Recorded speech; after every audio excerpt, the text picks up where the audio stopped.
Apakah benar Syekh bin Baz dan Syekh Al-Albani memfatwakan agar rakyat Palestina berhijrah dan tidak melawan agresor Yahudi?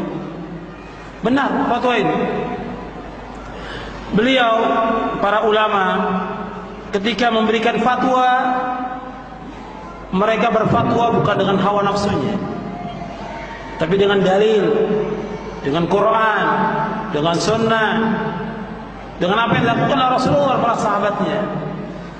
Ketika para ulama ini memberikan fatwa untuk hijrah, fatwa ini benar.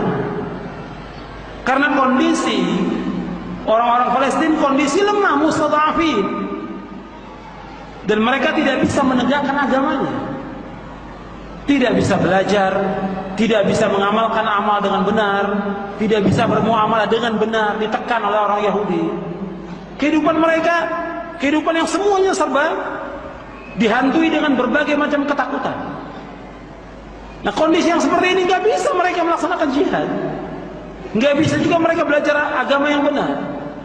Para ulama mengatakan harus hijrah dari negeri ini ke negeri Islam, hijrah, mempersiapkan kekuatan.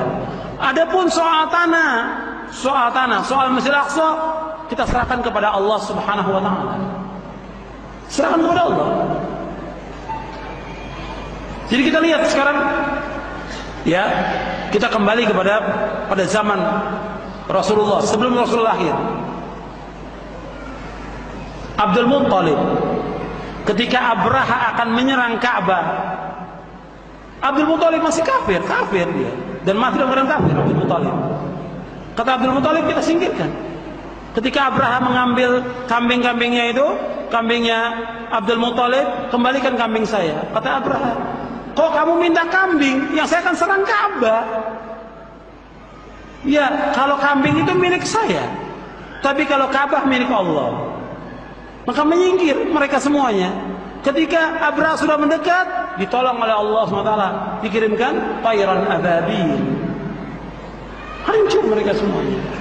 Nah, sekarang orang-orang Palestina hijrah, tinggalkan Masjid Al-Aqsa, Allah yang akan bela, mempersiapkan kekuatan. Sekarang ini terus dibunuh kaum muslimin, dan para ulama yang mengatakan harus tetap bertahan, mereka tidak ikut berjuang di sini. Yang mengatakan harus bertahan, mereka tidak ikut berjuang, tidak merasakan bagaimana susahnya orang-orang Palestina, sedihnya mereka, sulitnya mereka di Palestina ini luar biasa. Hatta muamalah mereka juga terjepit habis, muamalahnya mereka, sampai mereka jual juga apa saja, sampai salib pun mereka jual, dan masih banyak lagi yang lain. Ketika saya tanya, kenapa salib ini dijual oleh kamu? Kenapa salib ini dijual? Ini nggak boleh. Ibadah-ibadah orang-orang Yahudi, patung-patung nggak boleh dijual. Kata mereka, apa jawabnya? Saya melakukan ini karena inilah yang diperintahkan oleh orang penguasa Yahudi, pemerintahnya. Saya nggak punya kemampuan. Ini orang Islam, saya tanya langsung pada mereka di Palestina, nggak bisa. Ini yang saya harus lakukan seperti ini. Masjid Al-Aqsa juga sepi dari kaum muslimin. Perempuan-perempuan yang berpakaian telanjang banyak sekali, dan banyak lagi kesyirikan, bid'ah, dan yang lain yang mereka lakukan. Caranya gimana? Mereka harus hijrah dulu. Jadi fatwanya para ulama ini benar, hijrah dulu sebagaimana Rasulullah. Sekarang kita lihat Palestina dengan Mekah. Ketika Rasulullah hijrah ke Madinah, kata Rasulullah kepada Mekah, wahai Mekah, engkau adalah kota yang paling aku cintai. Kalau seandainya kaumku tidak mengusir aku tidak akan pindah dari kota ini. Tapi Rasulullah hijrah karena Allah memerintahkan untuk hijrah. Begitu juga tentang Palestina, kota suci.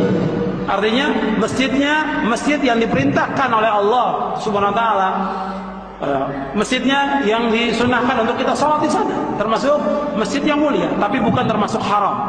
Bukan termasuk, saya tadi keliru, bukan kota suci. Yang dikatakan kota suci dua, artinya yang dikatakan haram, Mekah dan Madinah. Adapun Palestina tidak termasuk haram.